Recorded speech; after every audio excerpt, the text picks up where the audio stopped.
आज हम समझेंगे फिजिकल एनवायरनमेंट में क्लाइमेट। सबसे पहले बात करते हैं मीनिंग और इम्पोर्टेंस की।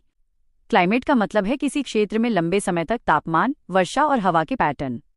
याद रखें, वेदर शॉर्ट टर्म होता है जबकि क्लाइमेट लॉन्ग टर्म एवरेज होता है।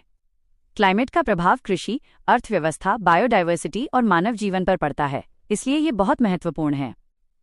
अब बात करते हैं क्लाइमेट को प्रभावित करने वाले फैक्टर्स की।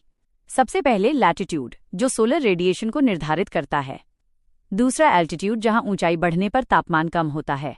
तीसरा समुद्र से दूरी, जहां तटीय क्षेत्र का मौसम संतुलित होता है जबकि अंदरूनी क्षेत्रों में चरम स्थितियां होती हैं। इसके अलावा हवाएं और प्रेशर सिस्टम वर्षा और मौसम को नियंत्रित करते हैं और ओशन करंट्स तटीय जलवायु को प्रभावित करते हैं। अब समझते हैं भारत की जलवायु। भारत की जलवायु ट्रॉपिकल मॉनसून टाइप की है, जिसकी सबसे बड़ी विशेषता है मौसमी हवाओं का उल्टाव यानी मॉनसून सिस्टम। भारत में ट्रॉपिकल से लेकर अल्पाइन तक विविध जलवायु पाई जाती है। अब बात करते हैं भारत की ऋतुओं की। विंटर दिसंबर फरवरी ठंडा और शुष्क, लेकिन वेस्टर्न डिस्टर्बेंसेस से बारिश होती है। समर मार्च मई गर्म और शुष्क, जिसमें लू चलती है। मॉनसून जून सितंबर, दक्षिण पश्चिम मॉनसून से मुख्य वर्षा होती है।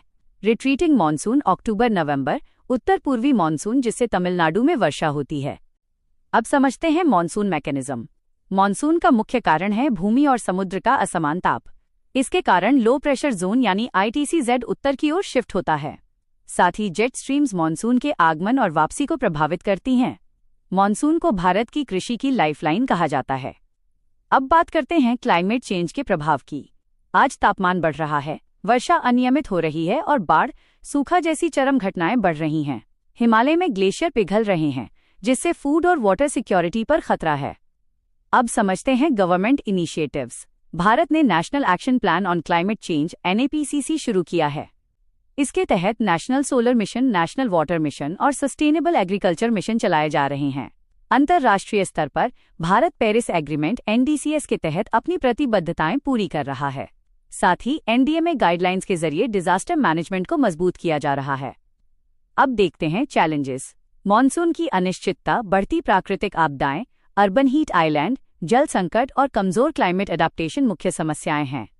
अंत में वे फॉरवर्ड, हमें क्लाइमेट रेजिलिएंट इंफ्रास्ट्रक्चर बनाना होगा, रिन्यूएबल एनर्जी को बढ़ावा देना होगा, वेदर फोरकास्टिंग सिस्टम को सुधारना होगा और सस्टेनेबल एग्रीकल्चर अपनाना होगा। भारत की जलवायु, जो मॉनसून सिस्टम पर आधारित है, क्लाइमेट चेंज के दौर में एक संसाधन भी है और एक बड़ी चुनौती भी।